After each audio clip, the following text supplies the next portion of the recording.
Today, I'm gonna teach you 3 insanely effective serves that'll make it way easier to score when you're playing pickleball. What's important to note is that serving better in pickleball isn't about just going harder and harder. Just like a pitcher in baseball, you don't wanna throw your fastball every single time. You need to have a few different serves up your sleeve so you can mix it up. So today, I'm gonna take you through every single detail of my 3 favorite serves so you can master them. The last serve is one that less than 1% of players know, but let me tell you, it works insanely well at the 3.0 to 4.0 level, so stay tuned.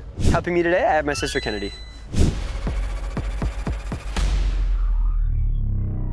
So the first serve that we are going to be going over is the screwball, which is pretty much a side spin serve that curves. So if you watch this serve closely, you'll notice there's a little bit of a curve to it. You'll actually be able to see the curve more when I go down the line. You can see it really curves away from your opponent. And at the 3.0 to 4.0 level, it can be really, really tricky. And I'm sure if you played against it, you know that it's tricky. So regardless of where I hit this serve, the curve can make things more challenging. So if I'm on the right side, and I hit a serve like this, it's kind of cool if I go down the middle because it can really make my opponent reach. And on the left side, it can be really effective too because I can actually get my opponent off the court if I go out wide. Regardless though, wherever you take it, the curve is gonna make things more challenging. The issue is when most players go for this serve, they're making a critical mistake. So watch these serves and try to see which one looks better.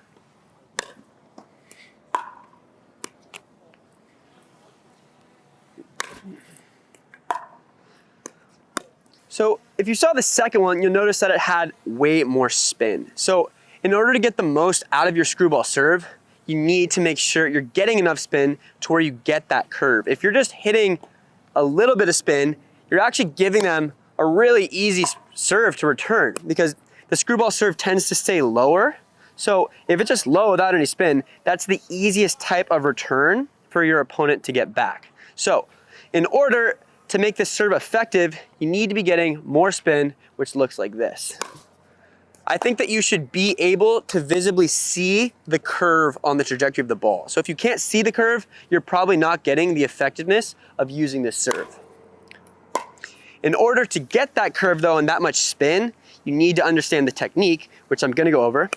First though, I wanna show you a few more examples. So you'll see when I go down the middle, I can actually curve the ball around the middle sometimes. That's very risky. You probably don't want to do that in an actual game, but it's just a good example of how much spin you can really get. So you see there, that ball would have taken its second bounce on the other side of the center line. So in order to get enough spin to get that curve effect, we need to think about our technique. So the main action that gets that spin, right, we're getting 100% side spin. So there's not really any top spin or slice, it's 100% side spin. So our goal is to make the ball spin on a vertical axis. And the way that we do that is by cutting to the side like this as we hit the ball. So one thing that you need to consider is that in order to even be able to cut to the side, we need to hit the serve a lot less on the side of our body than we would a normal topspin. So if you see Kennedy hit a topspin here, you'll notice she's contacting the ball around right here, and that's how she's getting topspin. On the screwball though, we want our paddle to be facing down when we hit the ball. If you're standing sideways, you want to toss the ball just in front of your front leg. So I'm not going out to the side, I'm going actually in front of my front leg, and that lets me hit the ball like this, to where I can get that cut. And obviously, to hit the ball, you need to make your paddle move forward. So what you're really trying to do is carve around the ball as you're going forward. In tennis, we call that peeling the orange. You're essentially going around the ball, getting it to spin on that vertical axis. Another important thing to consider is when you're doing the screwball serve, you definitely want to have the continental grip that lets you cut a lot more. So you don't want to have your normal Eastern grip. That would make it a lot harder to get around the ball in this position. You want to have the continental grip so you can go sideways as you're going forward. See an example, Kennedy? Exactly. And a great way to be able to test whether or not you're getting enough spin is with what I call the windscreen drill. So you see, if I hit against the windscreen with no spin, the ball essentially comes straight back to me. But if I get a ton of side spin with the screwball, watch how it reacts off the windscreen. So it goes to the side, but you'll see there if I do it again, I can really get it to go to the side if I get that side spin.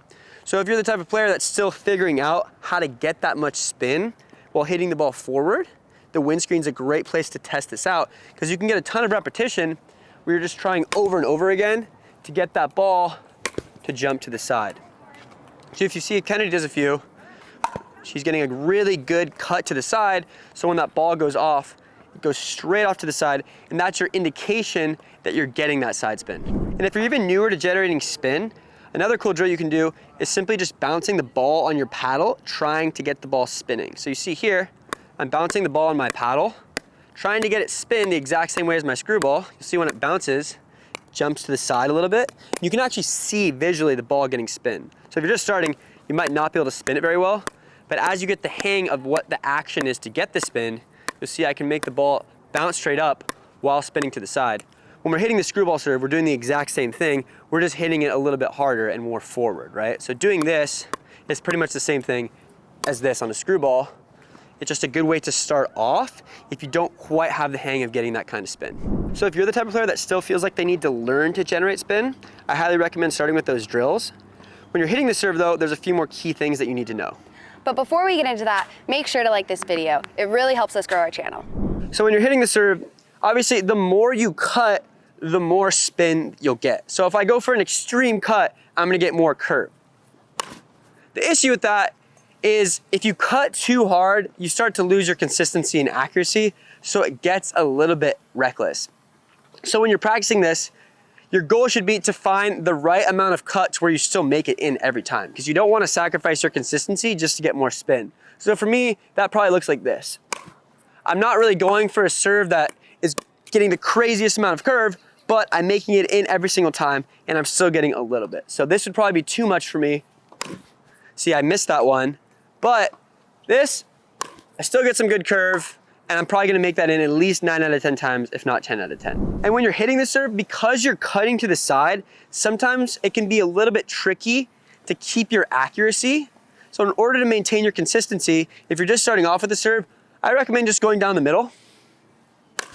You see, and there I was going down the middle, but because I lost my accuracy a little bit, it went more to the side, but I went down the middle, so I had margin for error and I still made the serve. If I'm going right on the line, I might end up hitting it a little bit away from where I was aiming and missing. So as you're getting into this serve, I recommend starting off just going down the middle, and if you're a little bit more experienced with it, maybe you can start targeting one side, but I definitely would never aim within 2 or 3 feet of the line. So you're really just aiming a little bit towards the middle or a little off center. So here, I'll aim more towards Kennedy's backhand, and see there I actually missed it. So you can see it's a little bit risky once you start deviating from aiming towards the center. So generally, if I'm hitting a serve and I'm trying to mitigate my risk, I'm aiming towards the center. Right there, I went towards the center. If I go towards Kennedy's backhand, see there, I actually was aiming just a little bit to her backhand, but because I lost a little accuracy because of the spin, went right on the line. So be careful with where you're aiming and try to mitigate your risk. Realistically though, you don't want to use the screwball serve every time, because the screwball is what I'd call a change-up, which we use to trick our opponents and deviate from our standard default serve.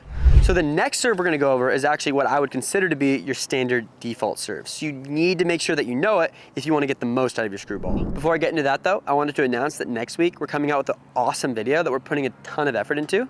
So if you wanna see that, make sure to subscribe. All you need to do to subscribe is head below the video and hit the subscribe button and the bell, and then you'll get suggested our video next week. The next serve that we're gonna go over is the heavy topspin. So this is definitely the standard, most effective serve to use in pickleball that you should be using the most frequently. If you watch pros, they use this serve probably 90% of the time. So definitely need to know it. The issue is that most players at the rec level are making 2 critical errors on this serve that are holding them back from getting the most out of it. Before I get into what those errors are though, I need to show you some examples. So watch Kennedy's next 2 serves and try to determine what looks like it's harder for me to return.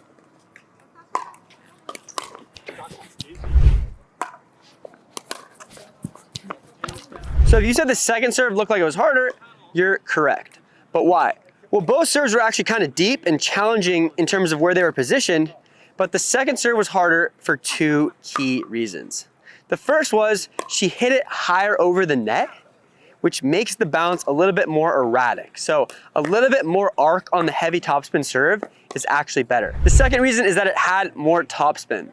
So when you hit more topspin on your heavy topspin, it makes the ball drop quicker, which actually works hand in hand with that arc to create a rainbow trajectory, which can be a little bit challenging for your opponents to return. And then when that topspin hits the ground, it jets off more, which makes it tougher for me to time as the returner. So the two things I want to go over in terms of making your topspin serve better are getting a little bit more arc and getting more topspin. So in terms of trajectory, I like to tell my students to aim around 2 to 3 feet over the net on the heavy topspin serve. So you see when she hit that topspin, it passed the net at around this height. So when we're thinking about height, we're thinking about how high it is when it passes over the net. If the ball is only around this high when it's passing over the net, it's gonna have more of a line drive trajectory, which is easier for your opponents to time, and it's also probably gonna make you hit shorter. So this height's generally better if you're going for the heavy topspin serve. The issue is if you're hitting the ball this high over the net and it doesn't have enough spin and you're going for power, it's not gonna dip down quickly enough to where it doesn't sail long. So you need to make sure that you can generate a lot of topspin if you're going to go that high over the net. And the way you do that is by having the right technique. And the way that we generate that topspin with our technique is with a motion called the brush, okay? So to get the ball to spin away from us like this, we need to be going up behind the ball to get that effect, right? So if we're just going straight behind the ball, it's gonna come off what we call flat. So that pretty much means no spin. To get top spin, we need to brush. So just like how on our screwball we go like this, the topspin serve, we need to go like this. So the key thing is that when you're starting your serve, before you hit the ball, you need to be a little bit below it, and then you need to finish above it. And while you're doing that, the paddle face stays perpendicular to the ground. So it's pretty much flat, right? So I'm going forward while going up, and that gives me topspin. And the more aggressively that you do this, the more topspin you get. So just like on your screwball, you need to go out and find the right balance of brush so that you can consistently make your serve. You don't want to go for way too much because then the ball won't go anywhere, but you do need to get a pretty good amount of brush on the ball if you want to get the most topspin possible. And a great way to practice with this is with the windscreen, just like we did for the screwball. So when you're hitting topspin, what you want to happen is the ball to go up. So if I'm hitting flat, you'll notice the ball just sort of falls off the fence. Doesn't really go up at all. But when I'm hitting topspin, you'll see you get a little bit of lift on the ball. So a great way to practice topspin is actually hitting the ball nice and slow and trying to get the ball to jump up off of the fence, which is actually a little bit tricky. So you have to be really good at hitting topspin to make that happen every single time. You see it jumps up off the fence. A flat shot does not really jump up at all. When I get that topspin, I get that little bit of lift. You can also see topspin on the ball. So when you're hitting the ball, you're trying to get that ball spinning away from you. So you see here when Kennedy's doing it, she's getting that ball to go up every single time. If you're just starting, you might not be able to do this consistently, but with practice, you'll get the hang of hitting the ball clean, so you're not miss-hitting the ball while also getting spin every single time. So this is one of the best ways to learn to master topspin, so you can apply it on your serve. So when we're hitting the actual serve, you see I apply that same brushing motion, but I also need to be going forward a good amount so I can get a good amount of power. Because if I'm only getting topspin and I'm not getting power, it's gonna be a really easy return for Kennedy because it's not very deep, it's not traveling very fast. So we also need to be worrying about that forward motion, which you get from driving your shoulder. So you're getting under the ball with the brush and you're also rotating through with your shoulder. So that's how we get good power.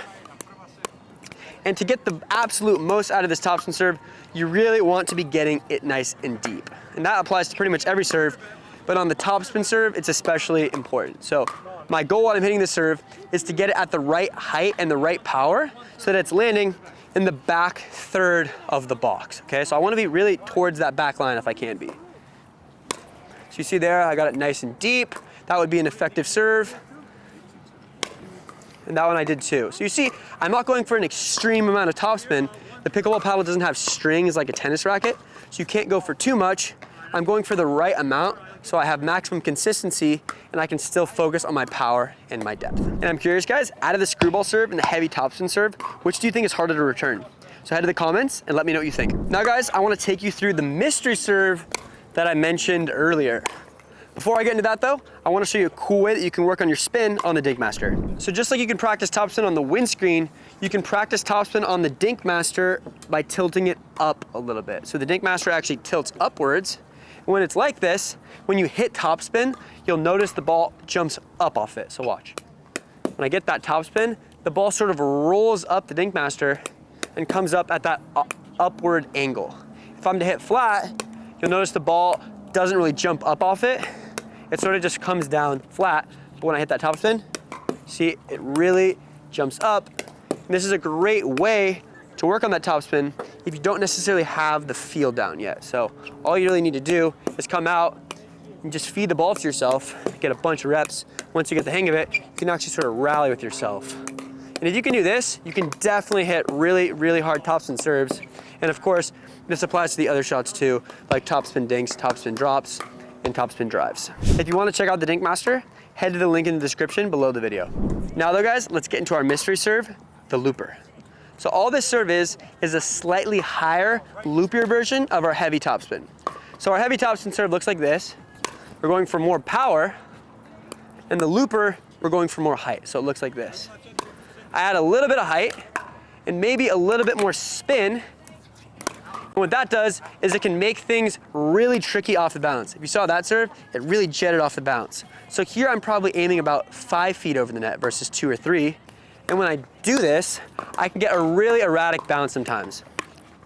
Where I like to aim the serve is to the backhand. And this works especially well if your opponents are slicing their returns. Because think, if I'm hitting a really high serve, the ball is gonna bounce higher, right? So it's gonna have a more upward and downward bounce. And if they're slicing down, it's a little bit harder for them to time as it's rising. So what I like to do is go to my opponent's backhand if they're slicing it on the way in with the looper. And you'll notice a lot of the time, they might shank it. So you'll see if Kennedy's slicing her return, it can be a little bit tricky to return that higher trajectory serve just because of the way that it's bouncing. So you can use this against someone that's slicing, and occasionally you'll get a free point. I like to take it out to the backhand because usually players have worse backhand returns too.